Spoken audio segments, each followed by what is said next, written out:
masculinos. Reproductoras y hormonales masculinos. ¿Qué necesita describir en este capítulo? Básico. 3 pilares. Con 3 pilares describo todo el capítulo. ¿De qué me habla?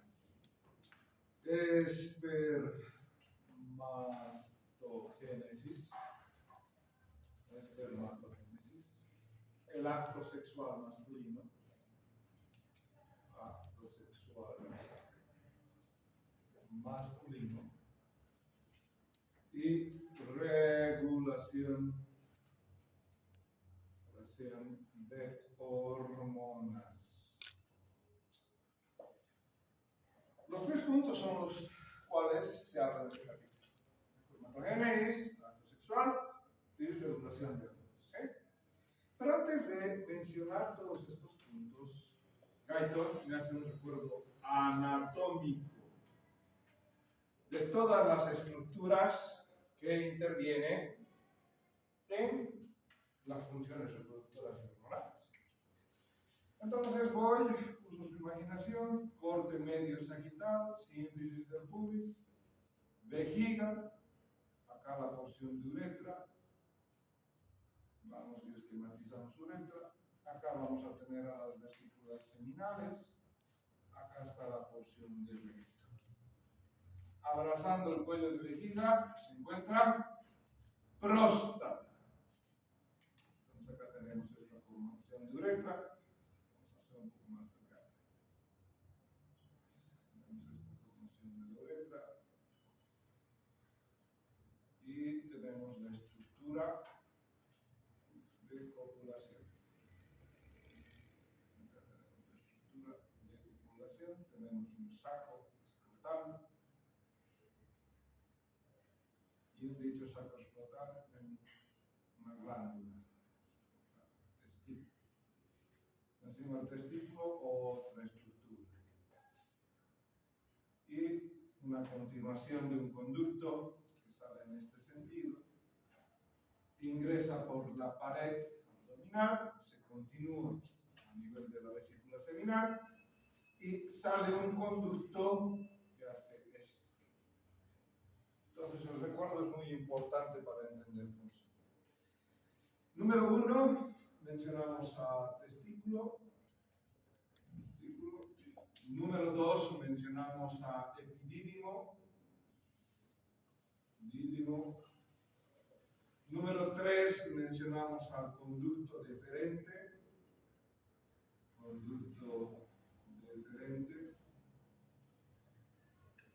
Número 4, mencionamos a la vesícula seminal. Número 5, menciono al conducto eyaculador.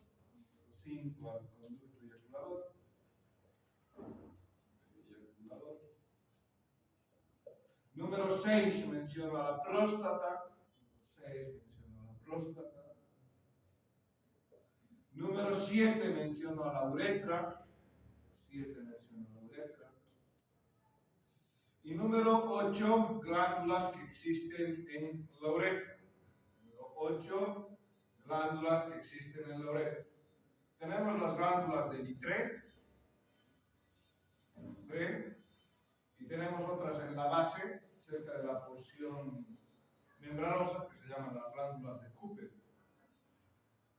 Las glándulas de Littré y las glándulas de Cooper. Me dice Guyton, el testículo, tenemos túbulos seminíferos dentro del testículo. Ubicamos a los túbulos seminíferos. Dice aproximadamente 900.000 túbulos seminíferos, de los cuales cada túbulo mide 0.3 metros de longitud.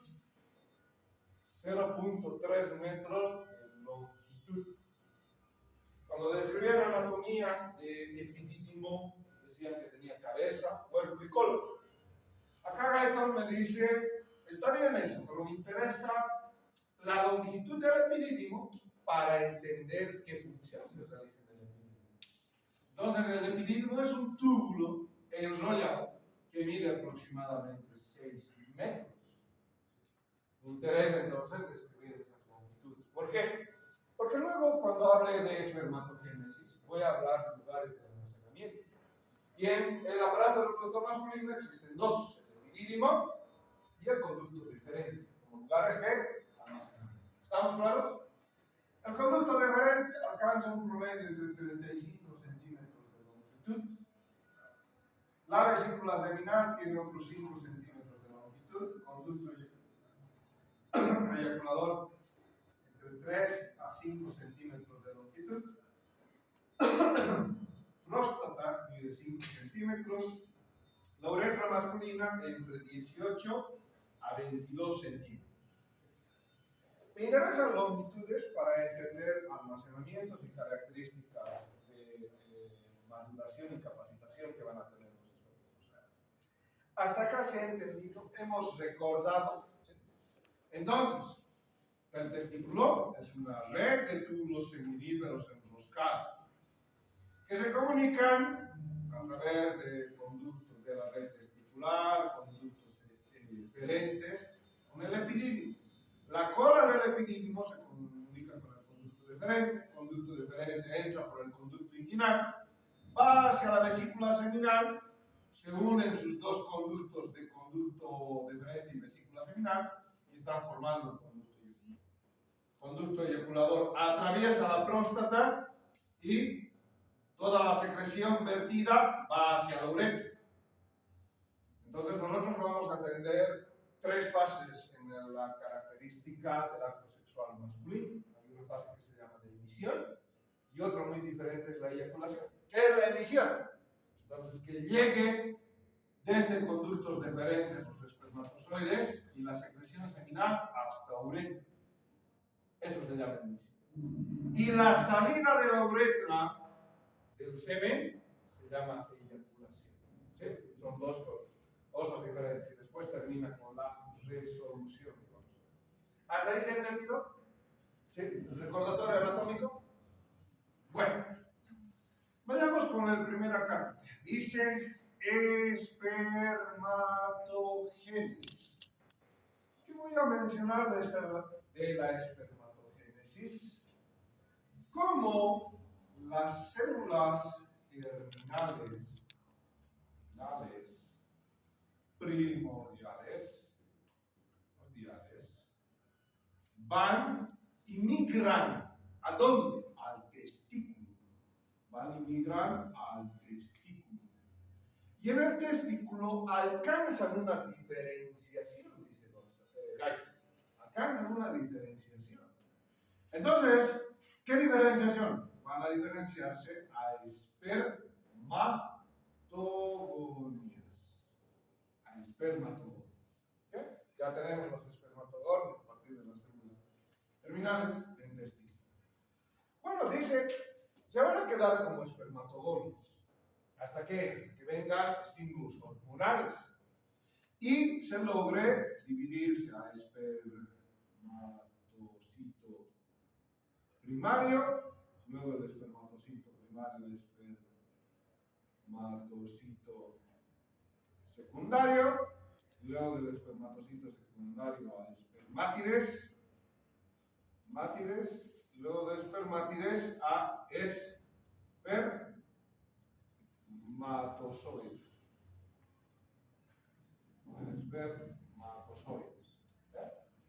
Entonces, tengo esto en etapas después de lograr mitosis y en este punto entra la meiosis, toda la diferenciación celular hasta los espermatozoides.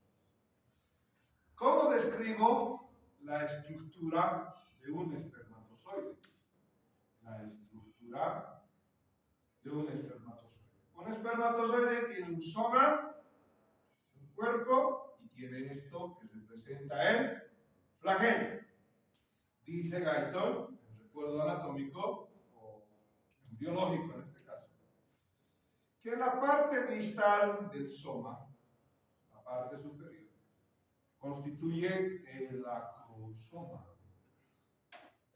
Dicho acrosoma va a tener la capacidad de liberar enzimas proteolíticas, y una de las más importantes, que después la vamos a ir viendo también, es la hialuronidasa. La hialuronidasa. Enzimas proteolíticas, hialuronidasa. El espermatozoide a nivel de la cola, esto que representa la cola, tiene bastantes mitocondrias. Bastantes mitocondrias. Tiene esto que representa el flagelo, ¿sí? Formados por aproximadamente 11 microtúbulos. 11 microtúbulos que forman el flagelo. Entonces digo, los espermatozoides van a ir a un proceso. Primero, de almacenamiento. Una vez que se producen los espermatozoides, vamos y hablamos del almacenamiento de los espermatozoides. ¿Cuánta cantidad de espermatozoides se produce en ambos testículos? 120 millones al día de espermatozoides. 120 millones al día de espermatozoides. Digo, si se producen 120 millones al día de espermatozoides, ¿dónde se van a almacenar? Se almacenan en el epididimo y en el conducto deferente. ¿Qué hace que el espermatozoide no active sus enzimas proteolíticas del acrosoma? Porque ya están presentes ahí, ¿no? ¿Qué hace que no se libere? Dice, dentro del aparato reproductor masculino,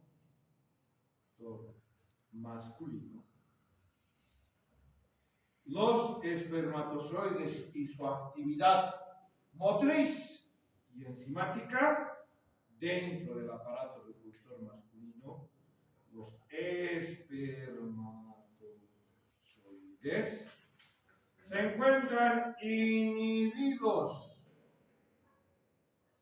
¿Por qué se encuentran inhibidos los espermatozoides dentro del aparato reproductor masculino? Dice, alrededor, cuando se producen los espermatozoides en los túbulos seminíferos, existen vacuolas. ¿Vacuolas de qué? De colesterol. Existen vacuolas de colesterol. ¿Para qué las vacuolas de colesterol? Esas son las que inhiben al acrosoma. Estas son las que inhiben al acrosoma. ¿Estamos claros? ¿Sí? Las vacuolas de colesterol van a rodear al acrosoma e inhiben la función del acrosoma. Vamos a describir que para estos procesos de la espermatogénesis existen funciones hormonales. Entonces vamos y describimos funciones hormonales en la espermatogénesis. ¿Qué funciones hormonales vamos a ver? Desde arriba. Entonces, las hormonas gonadotróficas, en este caso, la hormona luteinizante, va a ir y va a activar a las células de Leydig. Va a activar a las células. Y las células de Leydig son las productoras de esta otra hormona, la testosterona. De esta manera, la hormona luteinizante estimula a las células de Leydig, y las células de Leydig estimulan la liberación de testosterona por la misma célula. Tengo la FSH. ¿Qué va a hacer la FSH? Va a activar otro grupo de células, se llaman las células de Sertoli. ¿Y qué van a hacer las células de Sertoli? Van a producir estrógenos. Entonces la FSH es la que estimula las células de Sertoli y produce la liberación de estrógenos. Pero no solamente ese será el camino de las células de Sertoli. También va a iniciar esto que hemos mencionado como la espermatogénesis. Va a iniciar esto que es la espermatogénesis. Los espermatozoides no son nada si no tienen un medio. ¿Qué es ese medio? Entonces, volvamos a retomar lo que anatómicamente hemos recordado. A las vesículas seminales. Vesículas seminales.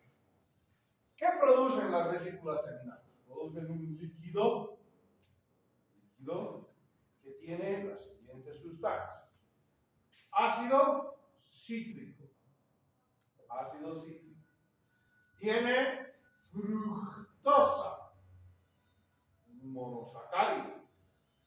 Tiene prostaglandinas. Y tiene fibrinógeno. ¿Sí? Fibrinógeno. ¿Dónde han escuchado? ¿En hígado, no? Fibrinógeno, factores de coagulación. Ahorita vamos a ver para qué sirve. Otro órgano, tenemos la próstata. ¿Qué produce la próstata? Un líquido lechoso. Un líquido lechoso. ¿Y qué tiene este líquido lechoso de la próstata? Tiene fosfato. Tiene calcio. Vamos a ver qué tan importante es el calcio producido por la próstata. Tiene profibrolicina.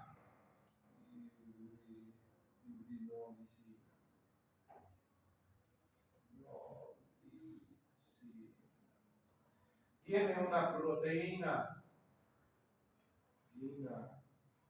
coagulante. Eso tiene la próstata.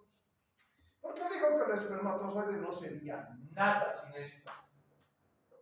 Funciones. Vayamos a ver qué van a hacer cada una de estas.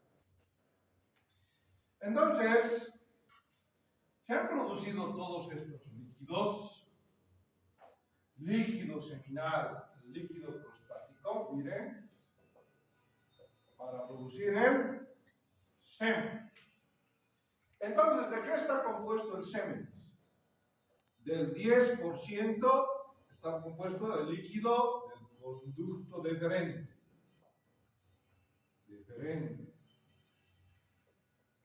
Un 60% está compuesto del líquido seminal. ¿De qué glándulas? Las glándulas seminales. Líquido seminal. De las glándulas seminales. Un 30% está compuesto del líquido prostático. Líquido prostático. Ahí tienen su 100% de semen. Repito, el espermatozoide tiene que mezclarse con estos elementos.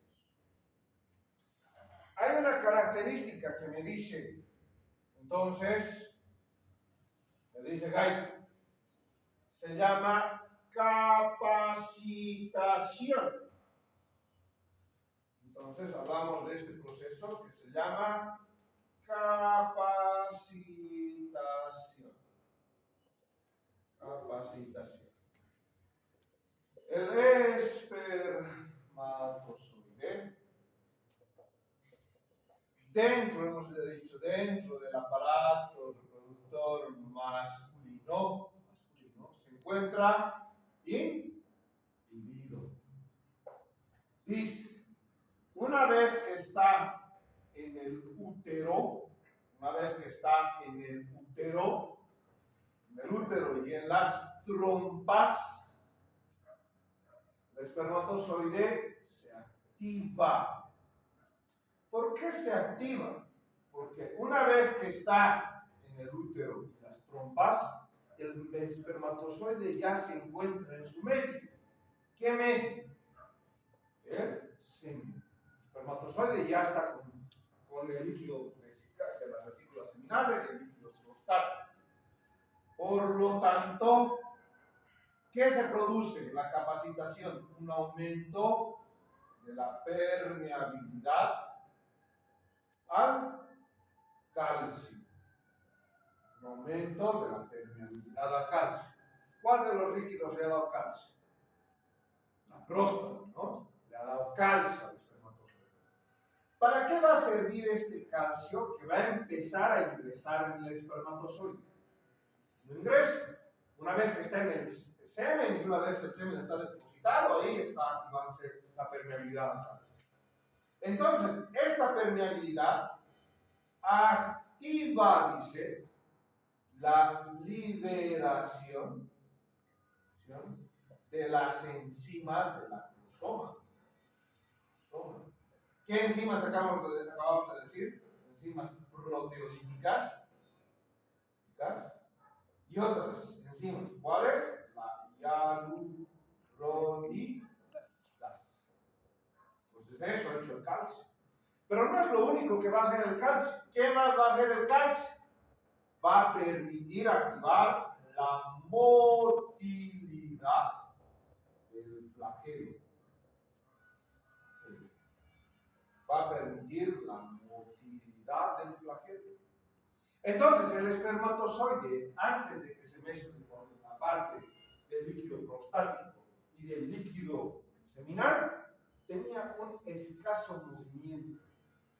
Ha venido, se ha juntado con el líquido vesical y el líquido de la vesícula seminal, perdón, y de la próstata, y ha adquirido esa capacidad. Ahora, ¿qué va a necesitar para que mantenga la motilidad del flagelo?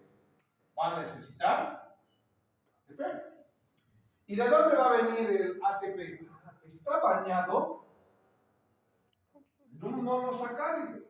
El espermatozoide está bañado en un monosacárido. Por lo tanto, el ATP va a venir de la fructosa. Para eso el espermatozoide tenía muchas mitocondrias y permite su motilidad. ¿Estamos claros? Entonces ya sé para qué sirve la fructosa. ¿Para qué sirve la prostaglandina? Dice, la prostaglandina sirve para activar en el canal vaginal, en el útero y en las trompas un mecanismo de contracción inverso que va a atraer al espermatozoide.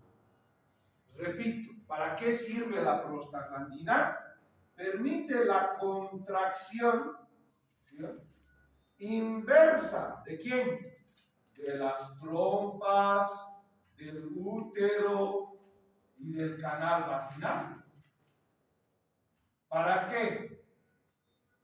Para que el espermatozoide llegue hasta las ampollas de las trompas uterinas y se produzca la fecundación. Entonces lo está atrayendo, las prostaglandinas sirven para eso. ¿Qué era el fibrinógeno? Es una proteína para la coagulación, ¿no? Sanguínea. ¿Recuerdan la cascada de coagulación? Que han debido ver sangre. Entonces, ¿qué hace? Miren, el fibrinógeno se mezcla con lo que tiene la próstata, proteínas coagulantes que han activado al fibrinógeno. ¿Estamos? Entonces, ¿qué va a hacer? El semen, cuando sale en la eyaculación, sale como una sustancia coagulada, pegajosa, dice, para que se adhiera al cuello del útero o al canal vaginal. Se adhiere al cuello del útero y al canal vaginal y dice, va a pasar aproximadamente 30 minutos para disolverse el coágulo. Disolver el coágulo. ¿Por qué necesito? Necesito el coágulo, uno, para que se quede. Y luego necesito disolver el coágulo. ¿Por qué necesito disolver? Porque mis espermatozoides se tienen que movilizar, ¿no? Entonces, ¿quién va a disolver el coágulo? Por eso tengo fibrinolicina. Se ha formado el coágulo entre fibrinógeno, la proteína coagulante, y luego una vez en el útero, en el canal vaginal y en el cuello del útero, hay que disolver el coágulo. Y entra en acción la profibrinolicina, ¿sí? Y degrada el coágulo. ¿Estamos claros? Y ya tenemos un esperma. Dice, en el conducto deferente pueden vivir meses los espermatozoides. Meses. Pero una vez producida la eyaculación, en útero y en trompas de falopio, el espermatozoide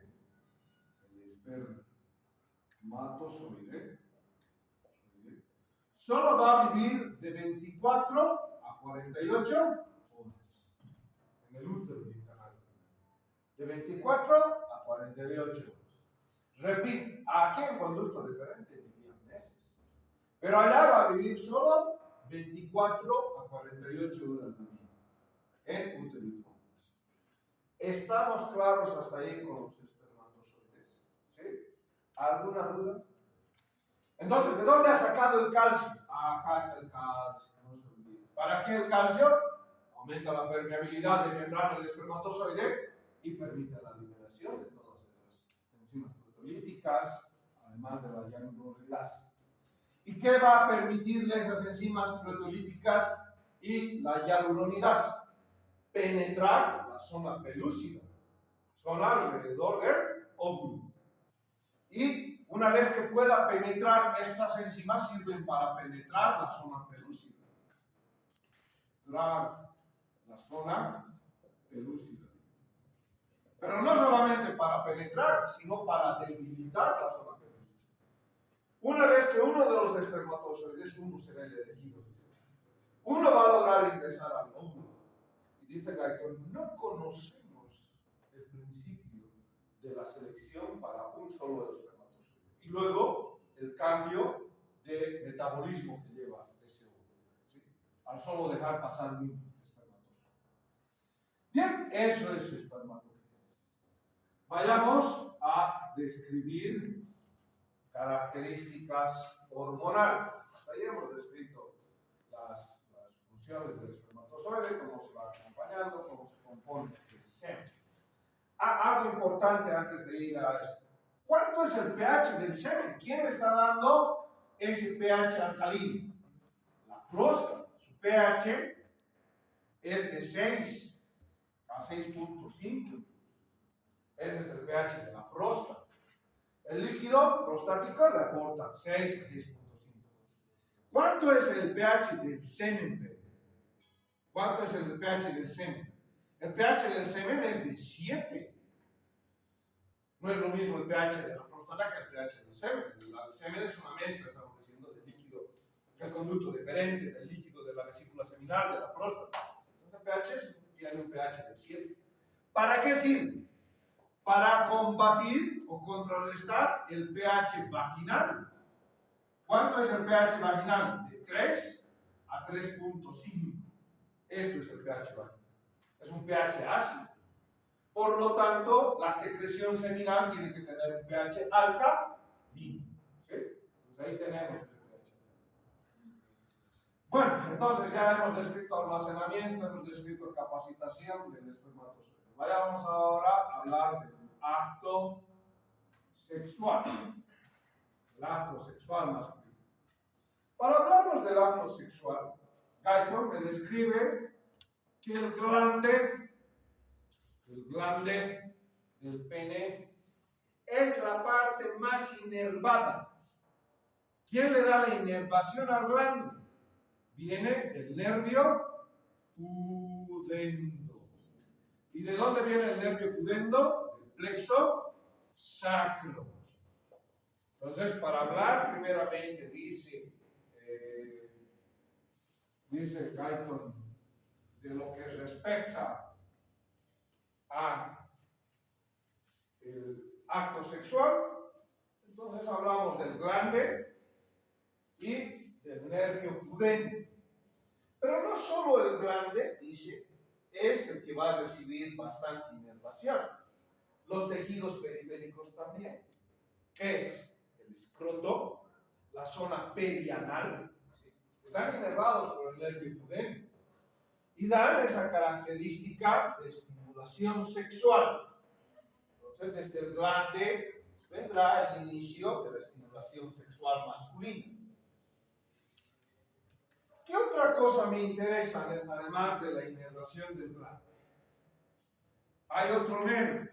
Mencionamos a los nervios parasimpáticos. ¿Qué liberan los nervios parasimpáticos? Liberan sustancias vasodilatadoras, óxido nítrico, el péptido intestinal,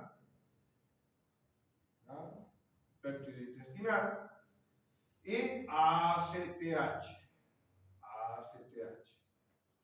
Entonces, ¿qué va a producir estos elementos? ¿Qué van a producir estos elementos? Estos elementos lo que van a producir es propiamente es la relajación del músculo liso vascular y de los cuerpos cavernosos. Cuerpos cavernosos. ¿Cómo va a estar mediada esta relajación del músculo liso vascular y de los cuerpos cavernosos? Mediante el GMP cíclico, guanosina, fosfato cíclico.